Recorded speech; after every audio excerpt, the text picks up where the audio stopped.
नमस्कार साथियों, एक बार फिर से आप सभी प्यारे बच्चों का स्वागत है हमारे इस प्यारे से प्लेटफॉर्म विद्या विहार पे। जैसा कि आप देख रहे हैं, हमारा परिवार अब 500 का हो चुका है, 500 सब्सक्राइबर का, और हम ऐसे ही धीरे धीरे ग्रो कर रहे हैं। आप लोग बस इतना आशीर्वाद बनाए रखिए, प्यार बनाए रखिए कि अपना चैनल एक दिन 1 के भी पहुंचे, 100 के भी पहुंचे, है ना। तो आप सभी आदमी से रिक्वेस्ट है, ऐसे ही इस चैनल को शेयर करते रहिए। और अब जो है हम आपके रिजल्ट को बेहतर बनाने वाली हर एक वो वीडियो लेकर आएंगे। मैं अपना वो सारा एक्सपीरियंस लेकर आऊंगा, ठीक है, कि जो मैंने लाइफ में एक्सपीरियंस किया, और वो चीज ऐसी सभी गलतियां जो मैंने कर रखी है वो आप ना करें, ये सब वीडियो मैं लेके आने वाला हूं, ठीक है। बस आप लोग ऐसे ही हमारे साथ जुड़े रहिए। देखो, मैं कभी झूठ नहीं बोलता हूं, मैं आपसे एक रिक्वेस्ट करना चाहता हूं, एक वादा करना चाहता हूं आपसे, ठीक है। आपका बेहतर रिजल्ट होगा, ये बात की पूरी गारंटी है, और ये गारंटी मैं लेता हूं। अगर आप हमारे बताए गए सारे रूल्स अगर फॉलो करते हो, सारे टिप्स अगर फॉलो करते हो, तो आपका जरूर बेहतर रिजल्ट होगा, ठीक है। तो चलिए, वीडियो को देखने से पहले आप सभी आदमी से रिक्वेस्ट है, क्वालिटी को बढ़ा लीजिए। हमारा जब नया फोन आ जाएगा तब ये बात बोलना नहीं पड़ेगा रोज का रोज। और सब्सक्राइब कर लीजिए। देखिए, एक सब्सक्राइब करने में कितना कम समय लगता है ना, लेकिन वो कितना मेहनत से, हम कितने एफर्ट से यहाँ वीडियो लेकर आते हैं, बहुत ज़्यादा एफर्ट लगता है। इसलिए आप लोगों से रिक्वेस्ट है कि आप लोग थोड़ा वीडियो को लाइक कर दीजिए, कुछ कमेंट्स हो अगर दिक्कत वाली तो वो भी कर दीजिए, और अगर चैनल पे नए हैं तो सब्सक्राइब कर लीजिए। चलिए बढ़ते हैं आज के सीरीज में। आज है हमारा केमिस्ट्री, जिसमें चैप्टर नंबर 2 चलेगा। चैप्टर नंबर 2 के 25 क्वेश्चन चलेंगे। तो चलिए कॉपी या कलम लेके बैठ जाइए और पहला क्वेश्चन शुरू करते हैं। बहुत मजा आने वाला है, एकदम इंपॉर्टेंट क्वेश्चन है। 2-3 क्वेश्चन हम आपसे पूछेंगे इसमें, ठीक है। चलिए, पहला क्वेश्चन है हमारा, निम्न में से कौन सा एक अम्ल है? निम्न में से कौन सा एक अम्ल है? सर Na2O, Ca × OH का CuO और HCl। अच्छा देखिए, हम ऑप्शन जब देखते हैं तो क्वेश्चन को जो है ना, मतलब केयर तरीके से पढ़ते हैं। अगर हम बहुत अच्छा से क्वेश्चन पढ़ लेंगे, उसका अर्थ अगर हमको पता चल जाएगा, तो हम डायरेक्ट ऑप्शन देखेंगे, आंसर आ जाएगा। अच्छा देखिए, पूछ रहा है कि निम्न में से कौन एक अम्ल है। क्या पूछ रहा है बाबू? निम्न में से कौन एक अम्ल है? एक सुने होंगे हाइड्रोक्लोरिक अम्ल। हाइड्रोक्लोरिक अम्ल को इसका रासायनिक सूत्र होता है HCl, तो यही हो जाएगा। इसका होता है हाइड्रोक्लोरिक अम्ल। क्या? हाइड्रोक्लोरिक अम्ल।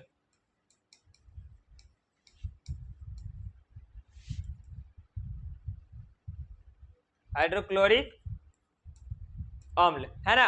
HCl का मतलब होता है, ये सब एग्जाम में आपको ये मतलब बहुत ज्यादा चांसेस होता है कि रासायनिक सूत्र पूछा ही जाए, या पूछेगा, देख लेना, डेफिनेट पूछेगा ये सब, ठीक है। तो इस सब पर थोड़ा जना जितना ही दिया हो बुक में उतना पर ही, लेकिन अच्छे से पकड़ बनाना, ठीक है। अब हम सोच रहे हैं आप लोगों के लिए नोट्स भी प्रोवाइड कराया जाए, और हम फ्री में सबको नोट्स देंगे, उसके लिए आप लोग टेंशन नहीं लीजिए, भैया कोई चार्ज नहीं करेंगे आपसे। जल का पीएच मान कितना होता है? पूछ रहा है यहाँ पे कि भैया जल का जो पीएच मान है, जल का, ठीक है, जल का पीएच मान क्या होता है? ये होता है 6.5, 7.4, 7, 8। तो देखो, जल एक उदासीन विलयन है। कौन सा विलयन है? उदासीन विलयन है। तो इसलिए इसका पीएच मान जो होता है, ये होता है 7। कितना होता है? 7 होता है, ठीक है। किसी को दिक्कत? चलिए अगला क्वेश्चन पर चलते हैं। अगला क्वेश्चन है हमारा, अम्ल का पीएच मान कितना होता है? देखिए, अम्ल मतलब होता है कि खट्टा चीज, ठीक है। एसिड जो भी होता है ना, वो खट्टा होता है, ठीक।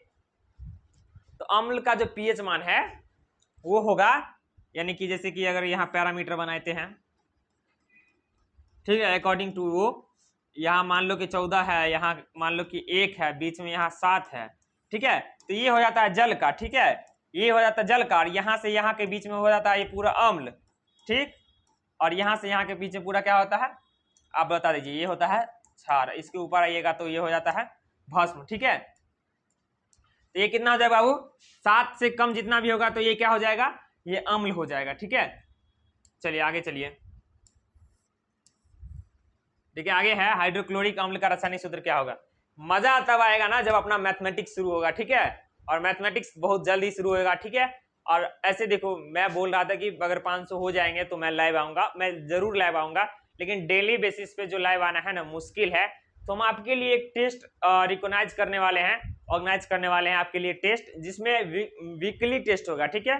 वीकली टेस्ट ये होगा कि सारे सब्जेक्ट के हम क्वेश्चन लेके आएंगे और आप ऑब्जेक्टिव बेसिस पे स्टार्टिंग में दीजिए 1-2 महीने, उसका सब्जेक्टिव और ऑब्जेक्टिव दोनों बेसिस पे चलेगा। ठीक है, स्टार्टिंग का समय है तो थोड़ा सा चेंज करने में हमको समय लग सकता है, अभी उतना सामान भी नहीं है मेरे पास, चीज़ें की कमी है। जब पूरे सामान हमारे पास आ जाएंगे तो हम जरूर लाइव आएंगे डेली बेसिस पर भी, और लेकिन अभी फिलहाल हम वीकली बेसिस पर चलेंगे और लाइव का डेट आपको जल्द ही मिलने वाला है और टाइम भी पता चल जाएगा आपको जल्द ही। आप लोग हमारे साथ बस ऐसे ही जुड़े रहिए। हाइड्रोक्लोरिक अम्ल का रासायनिक सूत्र क्या था? अभी 2 मिनट पहले मैंने बताया था कि HCl होता है। क्या होता है? HCl होता है। ठीक है, चलिए आगे चलिए। आगे क्या है बाबा? आगे है, देखो ये क्वेश्चन तुम बताओ, ये सब इजी क्वेश्चन है। ठीक है, हम 2-3 गो मतलब अम्ल वाला भी क्वेश्चन डाले हुए हैं, लेकिन इसमें से तुम बताओ कि इसमें जो है सिरका में कौन सा अम्ल पाया जाता है। ठीक है, ये आपके लिए क्वेश्चन है, इजी क्वेश्चन है, ये सब बता सकते हैं। अगला क्वेश्चन चलिए, अगला क्वेश्चन है सर नींबू और संतरा में कौन सा अम्ल पाया जाता है? तो नींबू और संतरा जो होता है ना बाबा, नींबू और संतरा, उसमें पाया जाता है हमारा टार्टिक अम्ल नहीं, लैक्टिक अम्ल नहीं, एसिटिक अम्ल नहीं, ये साइट्रिक अम्ल होता है। कौन सा? साइट्रिक अम्ल। ठीक, ये हमारा साइट्रिक अम्ल होता है। ठीक है, चलिए नींबू और संतरा में जो अम्ल होता है साइट्रिक अम्ल, ये अम्ल वाला से भी क्वेश्चन एक ना एक आएगा ही। ठीक है, तो इसलिए 10-15 का अम्ल होगा, उसको याद कर लेना। चींटी मधुमक्खी, हाँ देखिए यहाँ बहुत सारा दे दी है। देखिए चींटी मधुमक्खी नेटल के डंक में कौन सा अम्ल, डंक में कौन सा अम्ल, यानी चींटी जब काटता है, मधुमक्खी काटता है तो कौन सा अम्ल घुसा देता है अंदर, है ना? तो ये चला जाता है बाबू कौन सा अम्ल में? मेथेनोइक अम्ल में। कौन सा अम्ल में? मेथेनोइक अम्ल में। इसी का दूसरा नाम होता है फॉर्मिक अम्ल। किसका? इसी का दूसरा नाम होता है फॉर्मिक अम्ल। ठीक है, तो इस सब पे थोड़ा पकड़ बनाए रखिए। ठीक है, उसी का मतलब दूसरा नाम था मेथेनोइक अम्ल का ही दूसरा नाम था फॉर्मिक अम्ल। ठीक, अगला क्वेश्चन है हमारा, टमाटर में कौन सा अम्ल पाया जाता है? टमाटर यानी कि टमाटर जो होता है ना, उसमें भी अम्ल होता है। देखेंगे टमाटर खट्टा लगता है थोड़ा थोड़ा, तो अम्ल के कोई भी चीज अगर खट्टा लग रहा है ना, तो सीधा मतलब समझ जाना कि उसके पीछे जो है एसिड का कारण है, रीजन एसिड। जैसे अचार खट्टा लगता है तो उसके पीछे भी जो है ना एसिड है। ठीक है, अम्ल है कोई ना कोई, इसलिए खट्टा लगता है। कोई भी सामान जितना भी दुनिया में जो भी चीज है टमाटर में पाया जाता है। टमाटर में क्या पाया जाता है बाबू? ऑक्जेलिक अम्ल पाया जाता है। कौन सा? ऑक्जेलिक अम्ल पाया जाता है। ठीक है, अब चलिए 9 नंबर क्वेश्चन की तरफ बढ़ते हैं। एक देखिए, कल ही ये क्वेश्चन हम बताए थे आपको, अगर जो आदमी पहला सीरीज नहीं देखे आज चैप्टर नंबर 1 का, तो आप सभी आदमी देख लीजिए। ठीक है, उसमें मैंने बताया था आपके लिए कि खड़िया का जो रासायनिक सूत्र है ना, खड़िया को हमेशा बोल देते हैं संगमरमर बोलते हैं, संगमरमर। ठीक है, और भी एक नाम है कैल्शियम करके, कैल्शियम कार्बोनेट। ठीक है, तो खड़िया का रासायनिक सूत्र क्या होता है बाबू? खड़िया का रासायनिक सूत्र होता है CaCO3। चलिए अगला क्वेश्चन पे चलिए, ये सब लिख लीजिए आराम से, ये सब क्वेश्चन बैग में पूछा भी गया है। धोबिया सोडा नाम का एक रासायनिक पदार्थ है जिसका सूत्र होता है Na2CO3 into 10H2O।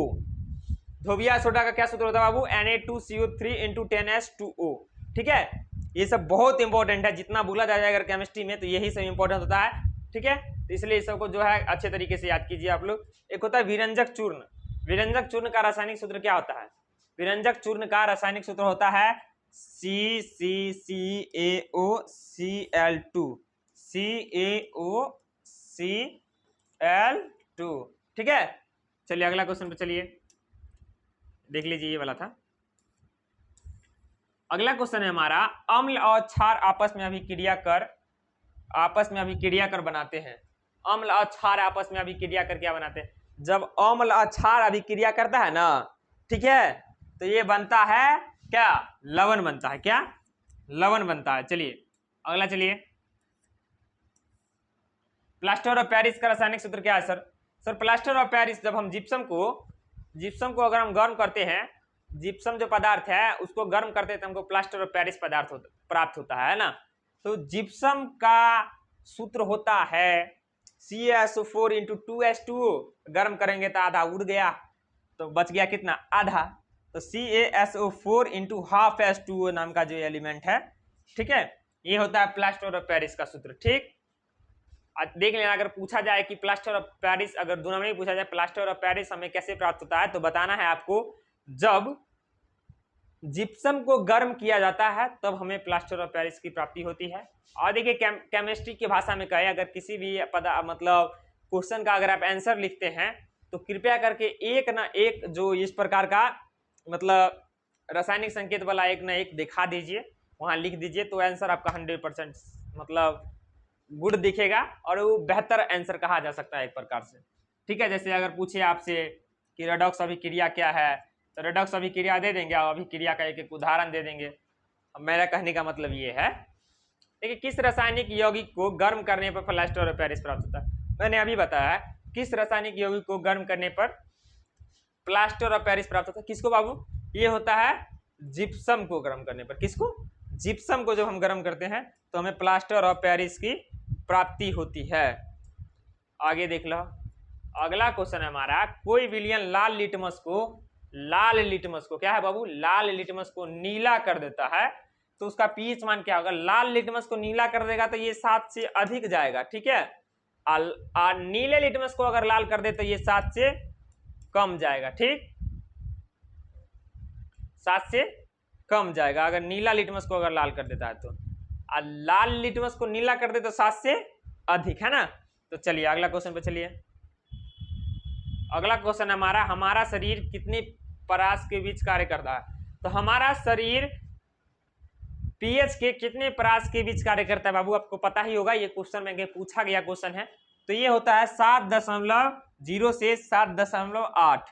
ठीक है, चलिए अगला क्वेश्चन पे बढ़ते हैं हम। अगला क्वेश्चन है हमारा, किस पीएच मान वाला विलयन सबसे अधिक अम्लीय होता है? कल ही मैंने बताया था कि देखिए अगर हम कम की, कैसे बोला मैंने अभी पैरामीटर में, कि अगर हम यहाँ मान लो ये 7 है तो ये उदासीन होता है। ठीक है, तो यहाँ से अगर कम आएंगे, इधर नीचे आएंगे तो यहाँ हमको अम्ल का प्राप्ति होता है। ठीक है, अम्ल का प्राप्ति होता है। तो सोचिए यहाँ वाला अम्ल जो है ये थोड़ा सा खट्टा होगा क्योंकि ये टॉप ऑर्डर पे मतलब बगल में है 7 उदासीन विलयन के, तो यहाँ से खट्टापन शुरू होता है। और देखिए सब हम दूर पहुंचते हैं उदासीन विलयन से, मतलब कि बहुत ज्यादा दूर आगे हैं, यानी कि नीचे की तरफ आगे हैं। तो यहाँ पर समझिए कि 1 रहता है, फिर ये 2 रहता है, 3 रहता है, 4 रहता है, ये 5 रहता है, इस प्रकार से 7 तक रहता है ना। तो यहाँ खट्टा नहीं रहता। ये पानी का स्वाद कभी खट्टा देखे हैं? नॉर्मल है, कोनो टेस्ट ही नहीं पता चलता है। तो उसके बाद नीचे से आइएगा तब खट्टा, तो एक जो होता है ना ये सबसे ज्यादा खट्टा होता है। ये मतलब एक प्रकार का तेजाब होता है। ठीक है, जो गाड़ी के बैटरी यार में देखते होंगे जो रहता है पानी, उसी को ही कहा जाता है सल्फ्यूरिक अम्ल। कितना होता है बाबू? ये 1 होता है। ठीक, चलिए अगला क्वेश्चन है हमारा, नमक का रासायनिक सूत्र क्या है? नमक का रासायनिक सूत्र क्या होता है? तो सर नमक का रासायनिक सूत्र हम बचपन से पढ़ते आ रहे हैं, 9th से पढ़ते आ रहे हैं। NaCl मीन्स नमक होता है, जिसको नून कहते हैं अपना के भाषा में, नमक, है ना, इक्वल टू नून। मजाक कर रहे हैं, गांव घर का भाषा है। चलिए अगला देख लीजिए, बेकिंग सोडा का रासायनिक सूत्र क्या है? बेकिंग सोडा, खाना बनाने में हम बेकिंग सोडा का यूज करते हैं। तो इसका रासायनिक सूत्र क्या है सर? ये इसका रासायनिक सूत्र है NaHCO3। NaHCO3 नाम का जो ये एलिमेंट है, ठीक है, एलिमेंट कहते हैं, मतलब ये सूत्र है, यही है बेकिंग सोडा का रासायनिक सूत्र, NaHCO3। खून का पीएच मान, ये क्वेश्चन भी हम पोस्ट में डाले हुए थे, आप लोग जवाब भी दिए थे इसका कि खून का पीएच मान होता है सर 7.4। कितना होता है? 7.4 होता है। अब बोले सर दूध का पीएच मान कितना? सर दूध का पीएच मान देखिए औसतन में कहीं कहीं पे 6.5 से 6.7 तक दिया रहता है।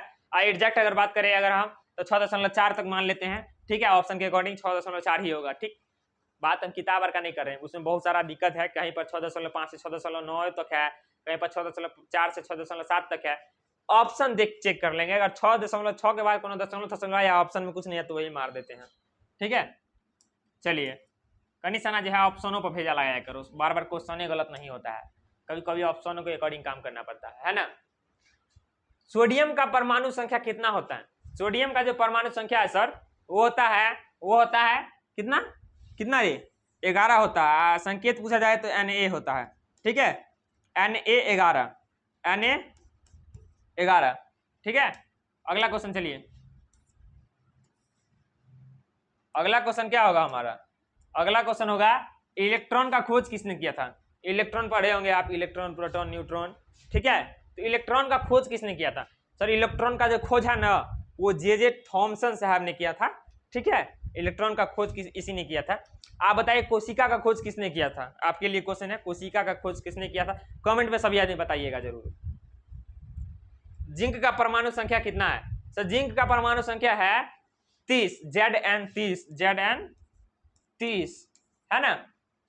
जिंक का परमाणु संख्या पूछा है रे, और यही सही है Zn30। ये तो Cu29 वाला है, कॉपर का, Ca कैल्शियम का है, ये अभी बताए हैं Na सोडियम का है ना। चलिए अगला देख लीजिए, लास्ट क्वेश्चन हमारा है। लास्ट क्वेश्चन मतलब है, देखिए पारा का परमाणु संख्या कितना होता है? पारा का परमाणु संख्या कितना होता है? पारा मीन्स होता है यहाँ पे मरकरी, ठीक है। पारा मतलब ये समझ लीजिए मरकरी है। मरकरी का परमाणु संख्या कितना होता है? मरकरी का जो परमाणु संख्या होता है बाबू ये होता है Hg80। कितना? Hg80 होता है, ठीक है। संकेत है यानी Hg और परमाणु संख्या है Hg80। तो आप लोग का बहुत बहुत आभार कि आप लोग हमारे साथ यहाँ तक बने रहते हैं। जो बच्चे हमारा डेली बेसिस पे वीडियो देखते हैं उनको मैं तहे दिल से शुक्रिया अदा करता हूँ। और आप लोग ऐसे ही बने रहेंगे तो आपका रिजल्ट बेहतर होगा और जरूर होगा। और हम आपके लिए जो है अब हम स्ट्रैटेजी वाला वीडियो लेकर आने वाले हैं जल्द ही। ये सीरीज बरकरार रहेगी और ये सीरीज चलता रहेगा। मैथमेटिक्स में सोच रहे हैं हम ऑब्जेक्टिव नहीं चलाए, मैथमेटिक्स में सोच रहे हैं कि हम सब्जेक्टिव पे बात करें। गणित में सब्जेक्टिव से शुरुआत करते हैं, ठीक है। और सब्जेक्टिव से शुरुआत करेंगे इसलिए क्योंकि मैथमेटिक्स में सबसे ज्यादा बच्चे फेल होते हैं, ठीक है। तो उसको जो है उस रेशियो को कम करने के लिए मैथमेटिक्स में सब्जेक्टिव से शुरू किया जाएगा, ठीक है, ताकि कुछ नहीं मामा तक कन्हा मामा वाला बात हो, बच्चा कुछ न कुछ बना के जरूर आए, है ना। तो आप लोग के लिए अब बेस्ट से बेस्ट स्ट्रेटजी वाली वीडियो हम लेकर आने वाले हैं। बस आप लोग से आशा करते हैं कि आप लोग हमारे चैनल को थोड़ा और बढ़ा दीजिए, ठीक है। और लगातार आप लोगों से सपोर्ट है, आप लोग ऐसे ही भैया को सपोर्ट कर रहे हैं। इसके लिए एक बार फिर से मैं आप सभी आदमी को हाथ जोड़कर धन्यवाद कहना चाहता हूं कि आप लोग ऐसे ही हमारे साथ जुड़े रहिए और अपना प्यार बनाए रखिए। चलिए मिलते हैं अगले वीडियो में। बार बार हमको गड़बड़ा जाता है। मिलते हैं अगले वीडियो में, तब तक के लिए गुड नाइट। और आशा करते हैं कि आप अच्छे से पढ़िएगा, ठीक है। पढ़ना भाई, जब तक पढ़ोगे नहीं टॉपर बनने का सपना मत देखना, ठीक है। हार्ड वर्किंग करना ही पड़ेगा, आज करो कल करो। और हमारे साथ आ गए ना तो हार्ड वर्क के साथ आपको स्मार्ट वर्क भी सिखाएंगे। तुम टेंशन नहीं लो, तुम बस पढ़ाई करो, तुम अपना 100% दो, हम अपना 100% देंगे। चलिए मिलते हैं अगले वीडियो में, तब तक के लिए गुड नाइट।